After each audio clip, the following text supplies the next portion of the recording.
Hey guys, welcome back to the Decryption Podcast. My name's Tanner. My name's Ethan, and in this video, we're going to Chicago to the DNC, and we're just going to be asking some people some questions and taking some interviews, stuff like that. All right, guys, so we made it to Chicago.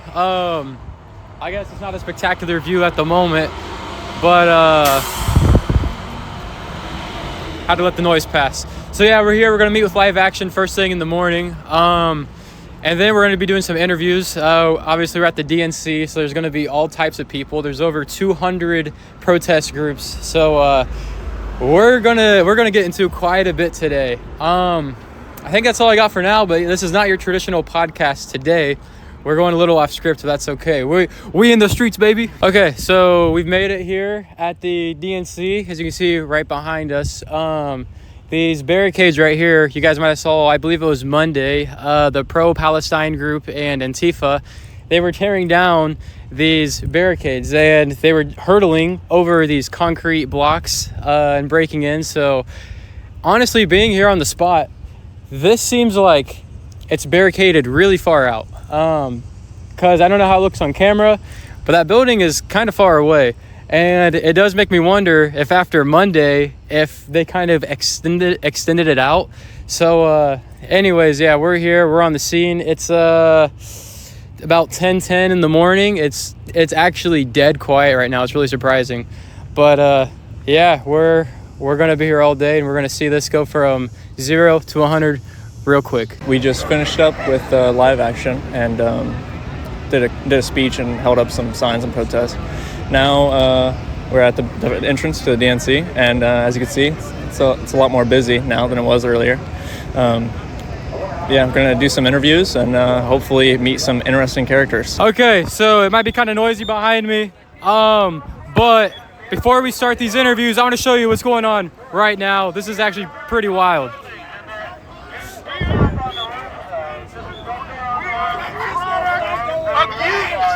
We believe in only the youthful. Only those who are bigger. I love Francisco. I love Francisco. If you have not already subscribed to Is this what you would call loving and accepting? Song Shakers is the only way forward. So just a few days ago, Trump announced that he wants to seek the death penalty for all child rapists and child traffickers in all 50 states. And he wants to make it a felony for doctors to perform trans surgeries on minors without parental consent. I'm just curious what your thoughts are on it. We'll start with the first one. The death penalty for anyone who's touched children or anyone who's trafficked children. I don't have a problem with that one. That makes a lot of sense because, it's kids, you know what I'm saying? Yeah. If you're about to kidnap children and rape children and stuff like that, I think it's kind of done with, you know what I'm saying? So that's cool. I'm all right with that. Okay. Yeah. Okay. And then the next question would be, do you think it should be a felony for doctors to perform trans surgery on children without parental consent? Now that I do think that you're entering into some spicy spaces if you're kind of like performing any type of operation on a minor of like any type. If a kid needed like some type of like leg surgery, anything like that, then you should probably have the parents involved because the child has no idea about the repercussions of what the surgery is going to be. So I don't support the idea of children getting surgeries without the consent of a parent there. Yeah. But I also still support trans lives, trans people. Yeah. So I understand that, but I do think everything should be consensual because you don't want kids just going out and getting surgeries out of nowhere. You know Absolutely. what I'm saying? Absolutely. Yeah. Monday and Tuesday, they had an abortion van pull up, and they were performing abortions. What? Just right outside, somewhere right outside this convention. Yeah, in a van, like people would go up and for free, they'd walk into a van and they could get abortions. Like giving blood, just be like, all right, just cut this one out of me. Yeah, they did a total of 25 of them. So with that being said, abortion is completely legal in Chicago and in Illinois. Yep. Do you think it's kind of excessive that they had a van pull up and do it here? Because you can already get them here. I feel like that didn't happen. I'm sorry. Because like the operation for an abortion and the trauma that a person goes through from that operation, like people need to recuperate from that. So I couldn't imagine it's not like you giving blood real quick where you go ahead, you go in there, they take the blood, then you get a cookie. All right, take your time, sit in the chair, and then you can go home. I don't know if that happened or not. I got to do some research. But, bro, yeah, I'm cool with abortion, I'm cool with women having the ability to choose to do whatever they want with their body. Yeah. I do understand the position about the fact that this, like the embryo, that a being at that state inside a woman's body, to some might still be a human. To others, they just look at it just like a cell, a group of cells organizing. But at the same time, you know, if something's detrimental to a woman's health, if something's going on in that situation, a woman should be free to make that choice. Now, I just don't know if they had a buzz pull up saying, all right, come on in, let me cut it out of you real quick. They actually did. They had 25. No, it was just here Monday, Tuesday. And, they had 25 total on the 2 days combined. Yeah. And actually, the woman who got it, they were rewarded. They had a hot dog stand. I'm not joking. They had a hot dog stand outside of it, and they got free hot dogs for it. Yo, dude, stop. I'm not joking. I'm not Bro, even joking. Now you about to make me pull up my phone. I gotta look this up. I gotta look this up. Just having an abortion van, Chicago DNC. Right. And you should see it. That's what I mean. It sounds so crazy. Like it's like there's no way that's true, but it happened, and that's what I think is kind of wild. Yeah, I feel like it's a bit much. That's nuts. That's what I nuts. mean? That's a bit much. I'm looking at this right now. Planned abortion branches providing free medical abortions, vasectomies, and emergency contraception through a mobile health center in Chicago that runs at the same time as the DNC. So they kind of got this vehicle moving around. This is insane. This is really crazy. I think now, like I said, I don't have a problem against like women getting abortions, but that's crazy. Like don't give out abortions. Like it's like, all right, I just need a couple babies. Let's throw it in the back real quick and take some hot dogs. That's crazy for a prank. Like, I don't know, bro. Yeah, right. That's what I'm saying. Out of everything going on in America right now, if there is one thing you think that would need to be changed to make things better, what do you think we should change? The Constitution. And the reason why I say that is because the Constitution isn't up to date for the situations, for the circumstances that we're in nowadays. Like, you know, how old are you, bro? 22. All right, so I'm 30. So, you know, we grew up around kind of the same time. Yeah. And the idea is the fact that, like, you know, politicians back in 1776 and the 1800s weren't thinking about Facebook, weren't thinking about the internet, they weren't thinking about drones, they weren't thinking about AI. There's so many things that's going on right now. They weren't thinking about the idea of trans lives or the interracial mingling of people. They weren't. There's so much that's happening now that cannot be seen by a piece of paper that was written over 100 years ago. So I do think America needs to reshape itself for the new times that we're in. What that reformation looks like, I don't know. I know when you try to take out a system that is going to retaliate, it's going to fight back, it's going to do whatever it is to keep itself in its own way. But we know Grandpa's days are done. We all grew up with different colored people around us. Not everybody's just going to call the first colored person a nigga. You know what I'm saying? That's not going to happen. We're not putting people in trees and shit. People might do the racist thing. It's like, you know, kind of like being a little spicy, a little edgy, you know what I'm saying? But I don't see people out here moving like the 1950s and 60s. That's just not the thing. It's just a lot of shit we hear from other people and we're keeping it going. So we definitely need a new way of being. We need a new doctrine that we're going to follow into this new America. Now, I just know that that's going to lead to a crazy divide, though, because somebody's going to be like, all right, so what do you want America to look like? Because I don't want that shit. But yeah, dude, I really think it's time for us to, like, get together and let's rewrite this motherfucker, because, like, this is not the same country that they founded years ago. So, yeah, man. I agree with that. Hey, that's a very respectable answer. I like that. That's awesome. Hey, sir. I just have one quick question. What? Oh, I'm so sorry. I did not know I was stepping on that. That's okay. No worries. I see the sign. Yes. I just wonder in particular, what did Tucker Carlson do? Oh, he's just an asshole. Was it something he said? Well, he said just about everything he said. And my favorite thing is, if you have high def TV and you zoom on him, you can still see Putin's spunk on his lips because he hasn't. It's still on there from when he sucked Putin's dick in Russia. Putin spunk? What does that mean? Well, that means when he sucked Putin's dick in Russia. Do you think he actually did that? No, but if Putin had wanted him to, he would have. You think he would have? You really think? Oh yeah, without a doubt. I mean, do you think he might have just did the Russia interview because he had the opportunity to do it? Well, I'm sure that's right. And then Putin knew he was just like Trump. He's a useful fool. Do you think Kamala's a good candidate to go against? Not Kamala. It's Kamala. Kamala. Okay. Kamala. The most important candidate is Trump. A guaranteed loss. Okay. That's why I wanted. It was the GOP who attempted assassination because we're smart enough to know we need him. He guaranteed loss. Okay. The GOP was the ones who tried to assassinate him. They gave that kid a couple shots. Okay, he didn't get them. If he had, they would have been fine. They would have placed it with somebody. They want to get rid of Trump. Heritage Foundation Project, they want to get rid of him. But they can't themselves because they'll lose their MAGA voters. So they have to knock him off. They might try again. They might. So wait, who do you think wants to get rid of Trump? Oh, that's a good. Like what group? Even somebody like Mike Johnson, maybe. You know, and Nikki Haley. Okay, I could see Nikki Haley because I'm a woman against a woman. Okay.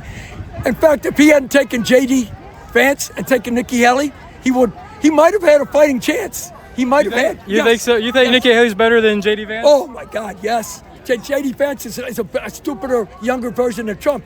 Nikki Haley would have gotten her voters to vote for Trump. Okay, then it really would have been close. But here it is, landslide by Kamala. Okay, she will guaranteed get 90 million votes. She could get 100 million. Trump, no more than 60 million. It makes me sick to my stomach that there's 60 million rat shit human beings in this country that will vote for that piece of shit. But we still have to worry about the Electoral College. Okay, but it will be popular vote because more people will be voting. The biggest landslide in history. Reagan had a big landslide, but that was electoral. I mean, he still had a landslide popular, but it's not going to be 30 or 40 million. But it'll be closer to Electoral College, okay? But popular vote, it will be a landslide for Kamala. Landslide for Kamala. Yeah, you heard it here first. Kamala. Sorry, Kamala. I'm sorry. Guy Young from Brookfield, Illinois. You heard it here first. Guaranteed popular vote landslide. But we got to worry about the Electoral College. Okay, I think that's all I wanted to say. You have any other things you'd like to say? Well, if you want to know my view of the Electoral College, take a picture of this. This tells you what the GOP plan is.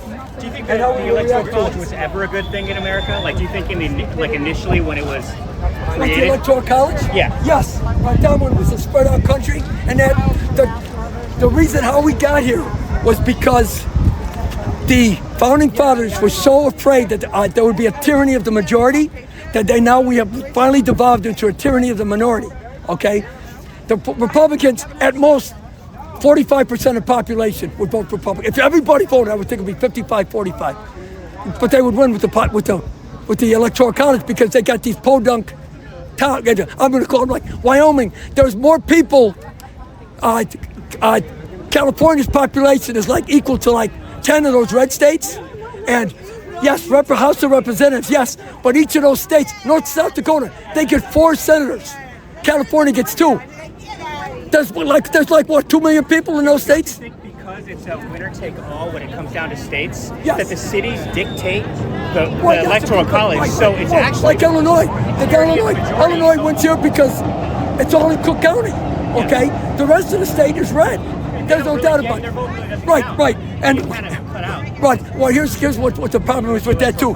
You hear when they interview MAGA people, oh, the cities are so bad. They don't care about the cities. They don't care about black people. They just want the police to crack down and get those minorities, beat them down. And I can sit back eating my corn in my cornfield and say, yeah, we got them blackies. We got them blackies. Now, how do you equalize the fact that, or how do you square Joe Biden's 1994 crime bill that really seemed to go after African Americans? Okay. He's changed. He has changed. Okay, he has evolved. Okay, that's what, and the country needs to evolve. The problem with Supreme Court is they should reflect the current population. What's the current population? You don't send us back to 1850. Okay, like Alito and Clarence Taylor. The purpose of having lifetime appointments, not to actually to sort of be how the House of Lords is in England, to sort of keep the tradition of the society. But that's it's run its course. It's not working. It's not working. So you think that they should have term limits? Yes, and I agree with what they say that every president, as it's staggered, could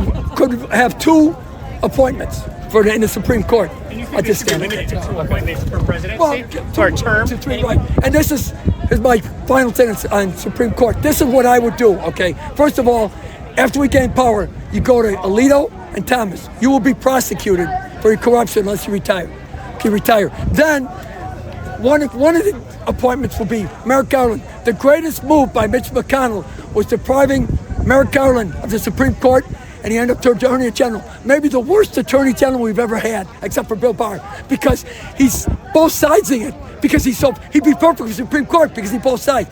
Get him in there. You expand the Supreme Court to 13. There's 13 districts. okay? So if you get rid of those 2 clowns, you got 4 conservatives, and then you're going to end up with 9 liberals. Okay, conservatives, try to take us back to 1850 now. Do you agree with adding more Supreme Court justices? But because of the districts. Okay? Because of the districts. Because of this, not just because, even if we had a liberal one, I would still go for 13, because that's how many districts there are. So each person would basically be, and this is, I think they should, and the Supreme Court should reflect the current population. Yes, not what the values were in 1930, not what the values were in 1870, what the values are now. 70% of the country wants abortion, with limits, okay. Right, but don't you think, with abortion, for example, do you think that judicial legislation should dictate the rights of abortion in the national unitary state, or do you think that they should get a constitutional amendment to actually push that forth, like the Constitution asks? Here's the thing is, okay, I've actually got a speech about pro-choice, but I'm not going to say it. Here's the thing, okay, the pro-choice, we're not making anybody get an abortion. You don't want an abortion, and even the women who get abortion, most of them don't want to. It's a last desperation. Okay. So you guys are here today, PETA. I don't know a ton. Is it PETA? Is that how you pronounce it? Yeah, PETA. People for the Ethical Treatment of Animals. Okay. So is that more or less what you guys are out here for today? Just to spread awareness? I know there's like over 200 plus protest groups out here. So I just kind of want to cover from left to right, everything in between. So just whatever you guys are doing. Yeah, so we're here to urge essentially politicians in Congress to shift funding away from animal experimentation in NIH taxpayer-funded labs, away from experimentation on animals to more human-relevant models. I mean, we spent $22 billion of taxpayer money just last year on animal experimentation in NIH labs, even though over 95% of experiments done on animals that pass go on to fail in human trials. So we're wasting billions of dollars while torturing millions of animals. That's a fair point. Yeah, and so we're trying to urge politicians to shift that funding. We're trying to get the media to start covering this issue. Most people would care about this. Most people don't want to waste billions of dollars of taxpayer money, and most people don't want millions of animals being tortured in labs. Yeah, absolutely. So you say that the animal trials, if they go successful on the animals, but the humans they fail, and they're still operating them. Yeah, it's an archaic system. It doesn't make any real sense besides it's just the way that we do things, and therefore we continue to do them that way. There's lots of lobbying involved, and that's very true. Yeah, very corrupt. You think so? You would say the government's corrupt, probably. They're torturing millions of animals, so there's that. Do you think it's particularly one side or the other, or do you think it's both? Both sides are to be blamed. I mean, I like to think that people on all sides care about animals, but people of all sides are torturing animals in labs. So it's a government thing. It's not a left, not a right. It's government as a whole. You would say probably. Yeah, it happens under every administration. This past year was $22 billion. The year before that was in the billions as well. So. Okay. All right. Well, I think that covers all we wanted to ask. Yeah, Nathan. Nathan. Tanner. Yeah, my name's Tanner. Nice to meet you. You guys have like a social media channel? Okay, sir. First of all, what's your name? I'm Zach Kachar, patriot, independent, right-leaning, I guess you would say, a voter.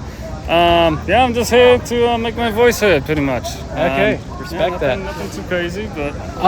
Okay, so first question I want to start off with: have you been here? Is today your first day here? Or have you been here throughout the week? No, first day here. I was just kind of visiting my twin brother, so we were hanging out. But this is my home, so we're right off in the south side, Bridgeport, 31st and Parnell. So we got Comiskey over there. It's an okay neighborhood, I'd say. It could definitely have some improvements, but I love it. I still love my home. So there's a special place in my heart for this city, and to see all these Democrats out here, and that's fair. It's fair. But if you look at it realistically, it's hypocritical. I mean, you see these walls over here. We got a wall at the southern border, but it doesn't seem to work. It's not well funded. Do you think that a lot of their ideologies now have become radical and dangerous? I think partly it has. I mean, there's obviously some moderate Democrats in there in the mix, but we've seen, especially with, for example, the student loan forgiveness, it's kind of like a wealth redistribution of wealth. So that in relation to socialism, it's pretty much the same thing. So Absolutely. Yeah, it's concerning. Another question I have, so Monday and Tuesday, they had an abortion van actually pull up. So first of all, abortion right now is actually legal in Chicago. It's legal in Illinois. So nothing's stopping people from getting an abortion. Do you think having them have a van pull up, do you think that's pretty excessive? I think it's just a form of marketing, honestly, if you look at it. It's unfortunate, really. It's kind of sad because you look at abortion just like any other business, and that's how it's run. For profit, and it's unfortunate, really. I mean, you know, they have a big wall over there, too. So it's kind of funny. It's like a gated fence over there. And, you know, at this point in this country, it was founded on states' rights. So, you know, if the voice of the people and the elected representatives that, you know, that you put into office wants to do that, then so be it. But at this point, I think it was a good thing for it to be overturned, Roe v. Wade, because, states' rights. I mean, obviously you want to go to South Carolina to get an abortion, you know? And it's just needs to be changed, you know? So I just hope people can calm things down. I know it's an important election right now, but abortion, for me personally, is not the biggest issue for me as an independent, but I know it's women's rights, and hey, let their voice be heard too. Do you think, now this is an opinionated question, do you think abortion is immoral or do you think it's justified? I want to say it's neither. At this point, I think it depends. It's like a case-by-case thing, you know? Obviously, people have different health conditions. Pregnancy is a tricky thing, right? But when we look at, policies and different things Planned Parenthood does, like late-term abortion, that's when I have a problem. You know, I'm not the expert in this, so I'm not going to lie. I want to be like the number one person to answer it, but like I said, abortion is not as big as an issue as some of the policies the Democrats are pushing right now. And I know abortion's a big hot topic for them. Absolutely. But for me personally, I'm just here for the ride, for the pursuit of happiness, you know?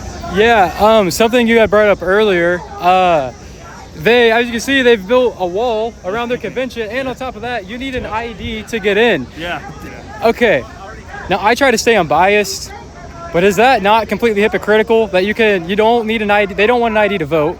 They don't want a wall around our country, but for their own convention, you need a wall and you need an ID. Is that clearly hypocritical? Yeah, 100%. I mean, I already stated it earlier, but it's just 101, hypocrisy 101. So absolutely, you see this and it's just like, come on, guys, we could be better than this. It's kind of foolish in a sense. Like, again, I try to be unbiased, but it's pretty cut and dry. You know what I mean? Like, they're contradicting themselves. Okay, and one last question I'll ask: if there is, of all these issues in America right now, if there's one thing you could see changed to make America better, what do you think it would be?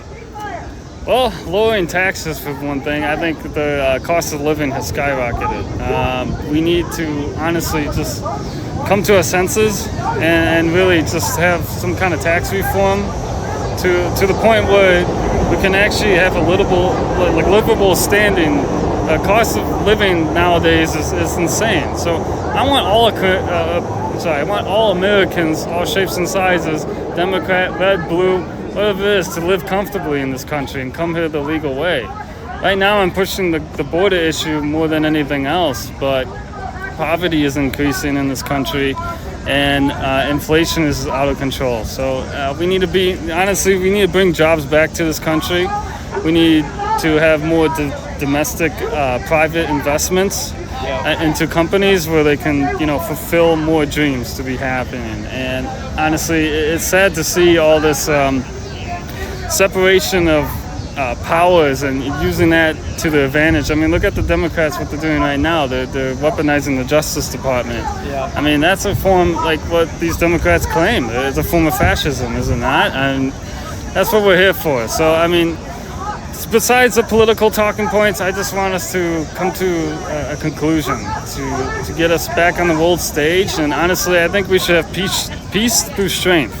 Trump represented that in the best kind of way I've seen in my lifetime. Yeah. For president, I mean, he really he told China, he told North Korea, Iran to f off where it needs to be. Killed one of the generals, Iranian generals. Look how that turned out. So I'm just glad that there's no wars on our soil, and we need unity more than anything. We need to make life more livable in this country. Yep. I agree. Well, hey, thank you for your time. What was your name again? Zach. Zach, nice to meet you, man. My name's Tanner. Tanner. Okay, guys, I'm here in Dan, correct? Dan Miller. Okay. So we're going to get right into it, ask some questions. So, as you know, on Monday and Tuesday, the DNC had an abortion van pull up along the side somewhere here, and they were performing free abortions. That's obviously a very controversial topic. Why is it controversial? People have all sorts of opinions, and I've been asking all types of people out here now. It's definitely wrong. So what are your thoughts on that? Do you think that is very excessive, especially considering that abortion's already legal in Chicago? So what is it, a marketing tool? Yeah, Planned Parenthood is hurting for business. One might think that it's exactly the opposite, but they've closed many of their abortion centers. Iowa, there was just a plethora of abortion centers that closed all across the state. I think there's only one left in Iowa. People are rejecting abortion at the local level, and that's why it's so important to, be active and be out there, out in front of abortion centers, and pray and get involved in your local 40 Days for Life campaign. It's a real simple way to stop abortion right in its tracks. And we've, in Milwaukee, we're from Wisconsin, over the years since 2010, we've witnessed 2,093 babies saved from abortion in the Milwaukee and Madison and Sheboygan areas over the last, 14 years. Just having one-on-one conversations just like you and I are having here right now. So, I mean, that's where it's really at. And Planned Parenthood knows, they're getting a lot of free publicity out of putting an abortion van, next to the DNC convention. I don't know how many HIPAA rules they violated by doing that. I mean, what kind of privacy can a woman possibly have, going to an abortion van that's, you can easily see the women going in. So, I mean, I heard they had 26 abortions in that van. What other local ordinances did they violate in performing those abortions? Where did they go with the babies? Absolutely, yeah. Good question. But as we know, Planned Parenthood lies about everything, and chances are that those babies' organs were already sold. Yeah. Do you think there will ever be any accountability under this current administration? Do you think they'll ever be held accountable? With Biden? Yes. No, never. And even worse so with Kamala. She's worse. She's an outright communist. If America wants communism, they will get it with Kamala Harris. And so do you think a big reason that we have so much corruption in our government, do you think it's because our population has become morally corrupt? For example, we have so many people advocating for abortion, and that's not a right versus wrong. Well, it's a moral question, not a actual right. Like they say, it's a woman's right, it's a human right, but it's not. And do you think that the reason we became so corrupt is because our morals are corrupt? America has certainly lost her way. I mean, I'm Catholic, and before the pandemic, 30% of all Catholics in America believed in the real presence of Jesus Christ in the Eucharist, the most holy sacrament of the altar. And just recently, a poll has been taken. That number is down to 10%. Seriously. I mean, that's what the Catholic Church revolves around. That's what makes us different than any other religion in the world. Is we have the true presence of Christ in the sacraments of the altar, in the Eucharist, and that's a 20% decline or increase, I guess, in people that just don't believe that Jesus Christ is truly present in the Blessed Sacrament. That's horrible. Absolutely. And and now, I mean, every day there's a new Protestant church popping up on the street corners, and they can kind of make up their own rules, right? Catholic Church has a pretty strict set of guidelines of which can and can't do, and starts with the 10 Commandments. But I don't know. There's so many different interpretations of the Bible, and so many interpretations of what's actually right and wrong.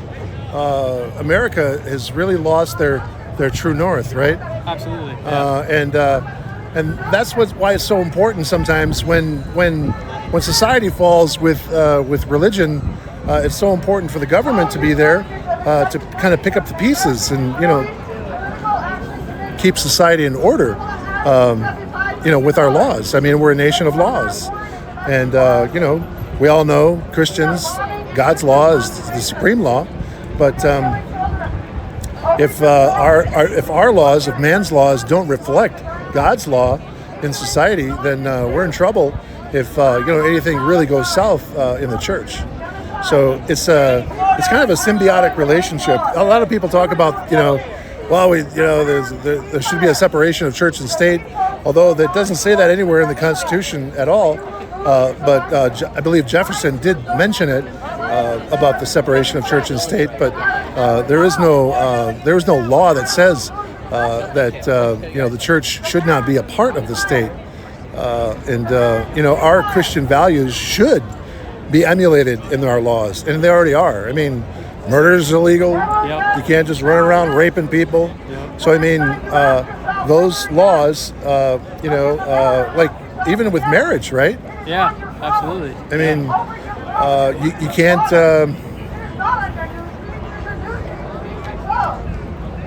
Actually, I think it is illegal to be married to more than one person in America. Still, I think. Is it? Well, I don't know if they actually withhold, like, if that Do they law actually really enforce stands. it? I don't know. I don't know about that. But to have a just society, it'd be good to just stick with one, maybe one at a time. But we believe that marriage is for life. But divorce has been made so widely acceptable and readily available.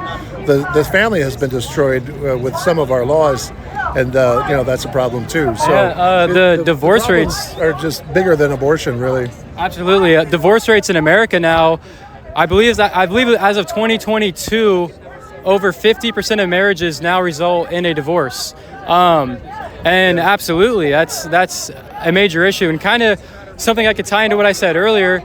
Is the problem, is it a morally corrupt problem? Is that why we became so corrupt? And I think you could argue we became morally corrupt because society, we've strayed further and further from God. And as we strayed further from God, we're seeing more corruption in our minds and our politics. And I think it goes very hand in hand. Yeah, we're a fallen creature, and original sin is in every one of us. We're all susceptible to it. So it's good to have checks and balances in a lot of different ways, and I've seen it play out in my family's life in some big ways, some small ways. But it's very important to have the rule of law and to keep the family together, because without it, the family is doomed.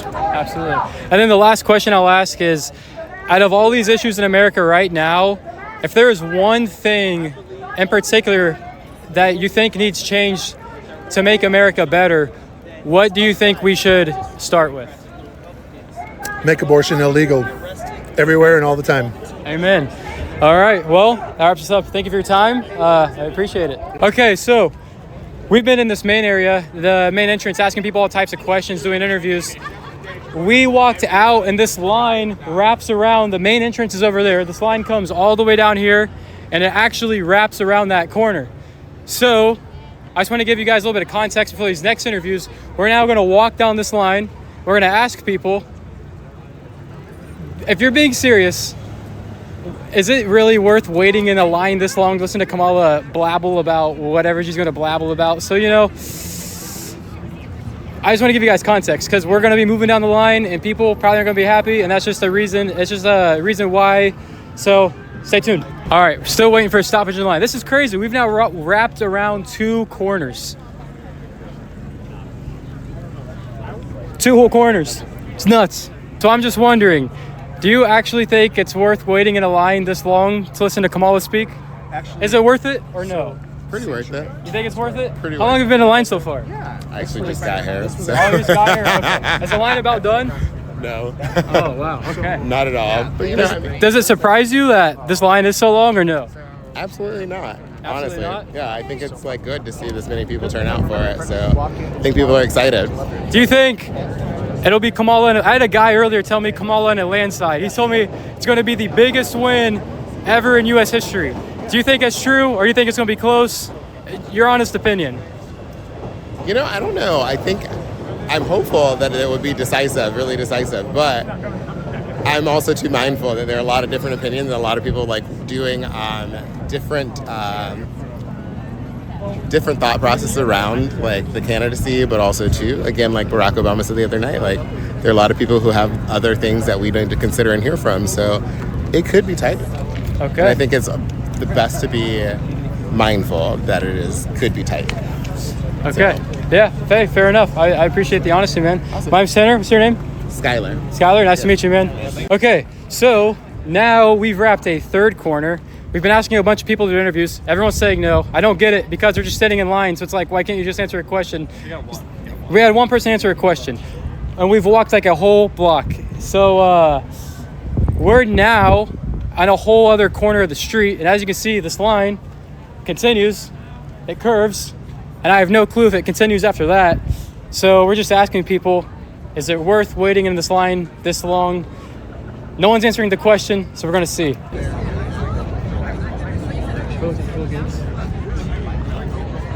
All right, so that's it for this video. Just the DNC in this one. Next video we have in the same day pro-Palestine riots going on just a couple blocks away in Union Park. Gets pretty crazy, so make sure you tune in for that. Yeah, and a disclaimer I want to put out before the end of this video is we don't really interject with a lot of what people have to say. It's because this is our first time going out and really doing like journalism like this, and I didn't really know what to expect. I know some people can be dangerous and kind of violent, so I wanted to have that middle ground of like being unbiased but not also trying to get attacked and die. So everything that everyone said, I do not condone everything everyone said. I don't necessarily agree with it. The one thing that did surprise me though, the people there were actually pretty respectful. One of them were pretty nice actually. Outside of that, I mean, even that one guy who the Tucker Carlson question, he was a little crazy, but you know, he was not mad at me. He was mad at politics, I would say. But yeah, I just want to throw that out there. Even though we didn't really like combat what people were saying, it doesn't necessarily mean that we agree. We're just kind of feeling out the waters, and we plan to do more of this in the future. And you know, now that we're getting more comfortable with this, we'll probably get a good mix of our opinion while trying to be unbiased as well. So just bear with us. You know, we're newbies, we're young, but we're doing it, baby. So we appreciate you watching, and yeah, we're gonna have a part 2 coming out really soon. You're gonna see some protests, so stay tuned for that one. That one's gonna be a lot more entertaining, I think. Yeah, absolutely. So that's all I want to say for this video. That's about it. So thank you for watching. Again, this is Decryption Podcast. My name's Tanner. I'm Ethan. You guys have a good one. Peace.